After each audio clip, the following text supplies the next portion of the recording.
All right, folks, this 2024 Lexus IS350 F Sport probably represents the most underrated sports sedan out. This is an absolutely gorgeous vehicle that anyone can drive. A teenager could drive this respectably, and also a 50, 60, 70-year-old person. This is just a very, very all-around good-looking vehicle.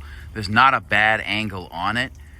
And it's a Lexus, so you know there's some balance in there. You're not just sacrificing all-out performance for like terrible ride quality and no space at all. I love everything about this vehicle. It does sit a little bit lower. The body, it doesn't really have like long side skirts, but the body is super long, which makes it low to the ground. I love this dark diffuser here. This thing has a 3.5 liter engine, and it produces 311 horsepower and 280 pound-feet of torque. And you even have a decent sized trunk in here, which is super nice. I love the contrasting black and white here. This is a metallic paint. You can't even tell that, which is super dope. So you get the look of a bright white with the durability of metallic paint. I love the black trunk spoiler. I like the diffuser. Obviously, you have to have dual exhaust, or what are you even doing? This is just an ultra dope vehicle, and I just want to take a quick look at it. 0 to 60 is 5.6 seconds, so I'm sure you could tune it to get a little bit faster, but yeah, this is a great looking vehicle. And this grille I used to hate, but I love how wide and muscular this car looks. And those two side mirrors look absolutely fantastic. And this vehicle is rear wheel drive with an 8-speed transmission. So that's enough gears to make good use of the power it has. And you even have a turn signal indicator buried deep in there. Super dope. I wouldn't change anything about this vehicle's looks. All right, and this thing is rocking 19s, and they're gorgeous wheels. I love the dark color, and they fill out the wheel wells well. I like the black trim down here. That's super nice.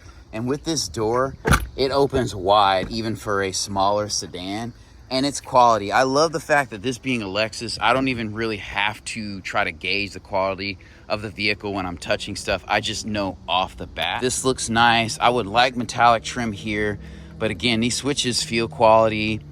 Like, this is quality. I love that this is kind of a sparkly, glossy inlay. That's super dope.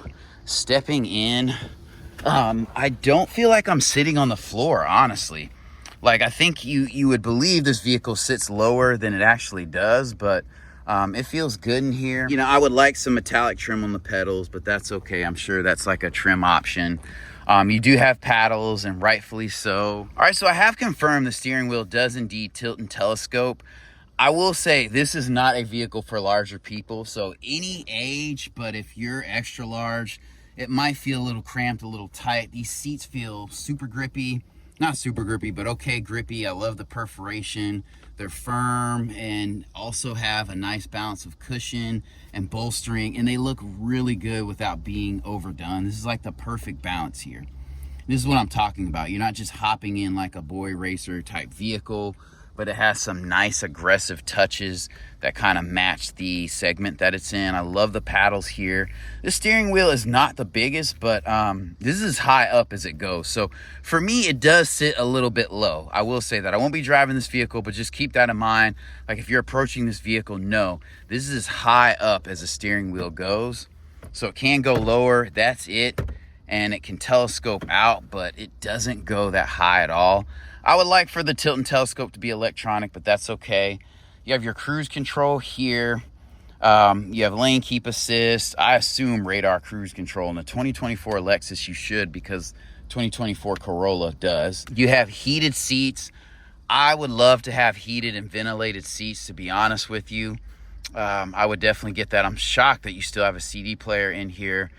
This screen, this is kind of where infotainment and interior with Toyota can be a little sketchy.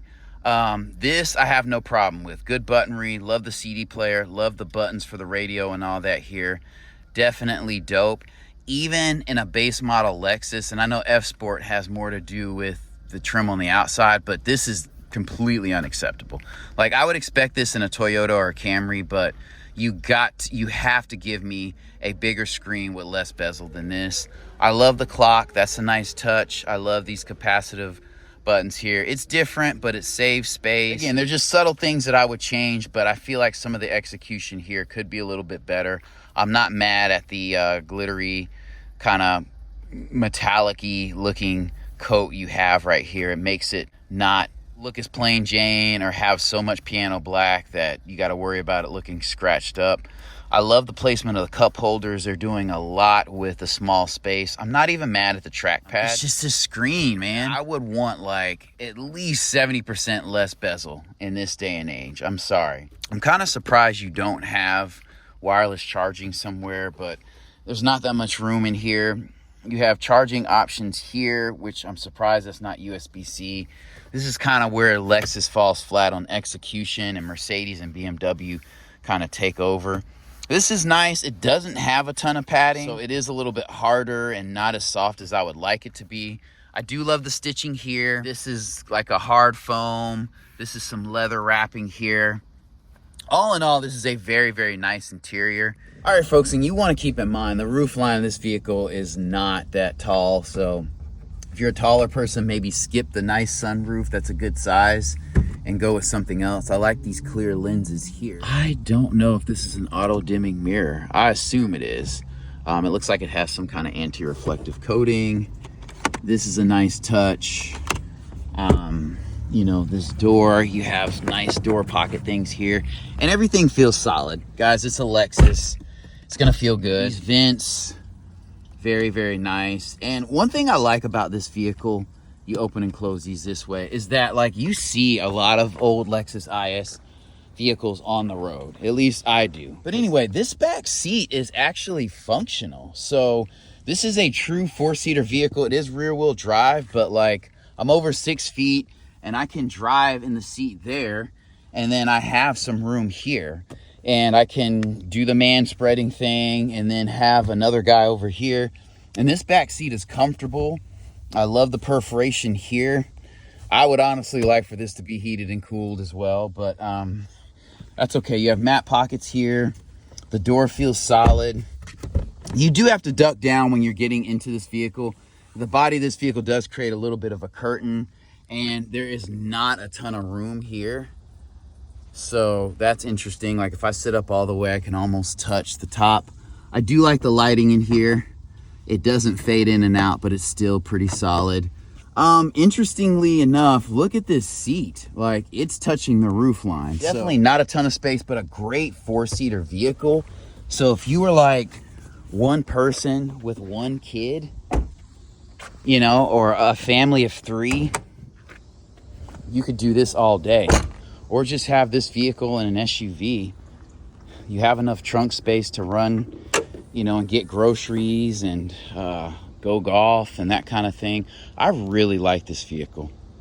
Now, if you're always picking people up and taking people on rides, this isn't the vehicle for you. I love what they did here. Obviously, you're going to have not an intercooler.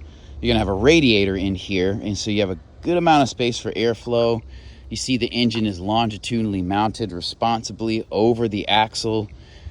You have your suspension here. I'm surprised you don't have a stabilizer bar going here. I would like to see that. You might have some bracing under the vehicle, I'm not sure, but that looks pretty clean. I wish the engine cover was a little bit more dynamic looking, maybe some cursive lettering, some more pizzazz. But you have your airbox and battery there, and that's what matters. And I'm not like a small sports sedan kind of guy, but I personally like this over like the BMW and the Mercedes variants.